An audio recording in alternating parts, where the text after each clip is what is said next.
So what's up guys? So una po ako pagsasalita is magpapasalamat po muna ako kay auntie ko sa tulong na ibinigay nila. So magpasalamat po ko ni Auntie Janice, tsaka ni Auntie Mimi, at tsaka ni Ate Vanessa, at tsaka sa husband niya. So maraming salamat po sa tulong na ibinigay nyo. Panginoong Diyos na po yung magsusukli sa ibinigay yung tulong sa lolo at lola ko po. And then ngayon guys is nandito po ako sa labas ng nasunugan ng area sa lolo ko, kasi doon po ako galing eh. Nagtanong ako kung pwede ba magtayo ulit ng bahay. So sabi ng tao doon is okay naman, magtayo, pwede naman. Pero ang katanungan sa isipan ko is bakit nandoon yung maraming kahoy, pero hindi ako nagjudge na magpatayo ng bahay doon. Kasi may forma kasi, may sign kasi na angkinin yung lugar ng lola at lolo ko.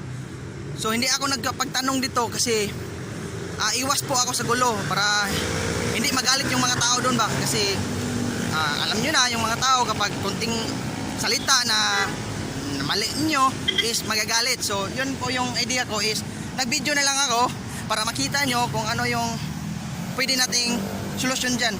Pero hindi man 100% na magtayo doon kasi wala palang haligi na nakabarog doon eh. So pwede naman tanungin kapag nandito na yung tatay ko. So naghihintay po ako sa tatay ko. And then yun, tingnan natin yung video na pagpunta ko doon. So tara. So guys, nata diri sa lugar nga katong nasunugan is nata diri sa tong gibarugan karon. So mao ni siya. Mao ni ang pisto sa akong lolo ug sa akong papa, diri. So sa pagkaron kabuntagon is alas 7. So nako diri is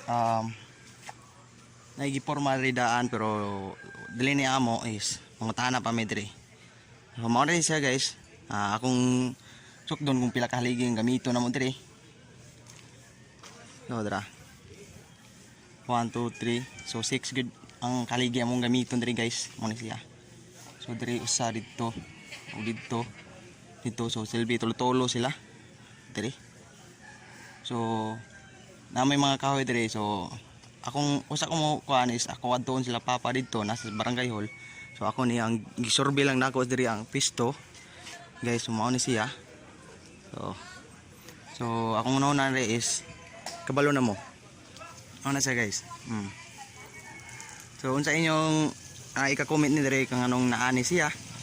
O unsa inyong mga kuan masulti nga kaning kuan gipundok. So kamo ni bahala nga mo judge guys . So balik ta dire unya kaya madto patas barangay hall si